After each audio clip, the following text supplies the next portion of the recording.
Hello বন্ধুরা, টলিপাড়ায় আপনাদের স্বাগত। আবার একটি সিরিয়াল বন্ধ হচ্ছে, তবে এবার স্টার জলসা নয়। এবার বন্ধ হতে পারে জি বাংলার জনপ্রিয় সিরিয়াল। জি বাংলায় আসছে একাধিক নতুন সিরিয়াল, ইতিমধ্যেই আপনারা জেনে গিয়েছেন। তবে এখন সিরিয়ালের টিআরপি কেমন তা বোঝা যাচ্ছে না, যেহেতু টিআরপি আসছে না। কিন্তু তা বলে যে নতুন সিরিয়াল আসবে না এবং পুরনো সিরিয়াল বন্ধ হবে না, সেটা তো বলা যায় না। তাই বন্ধ হতে পারে জোয়ার ভাটা। এখনও পর্যন্ত সেরকম কোনো খবর না থাকলেও বন্ধ হতে পারে জোয়ার ভাটা। কারণ ৮টা ৪৫ থেকে সম্প্রচার হয় এই ধারাবাহিক। এদিকে ৯টা থেকে আসছে নতুন ধারাবাহিক বাঘিনী ২৪ তারিখ থেকে। সেখানে নিশ্চয়ই ১৫ মিনিট এই সিরিয়াল সম্প্রচার হবে না।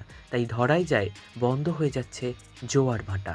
কারণ জোয়ার ভাটার এখনও কোনো টাইম স্লট চ্যানেল কর্তৃপক্ষ জানায়নি। আমরা যোগাযোগ করেছিলাম এর প্রোডাকশন হাউসের সাথে, তবে তারাও এখনও কনফার্ম নয়, কারণ তাদেরকেও চ্যানেল কর্তৃপক্ষ এই বিষয়ে কিছু জানায়নি। ধরা যেতে পারে বন্ধ হয়ে যেতে পারে জোয়ার ভাটা।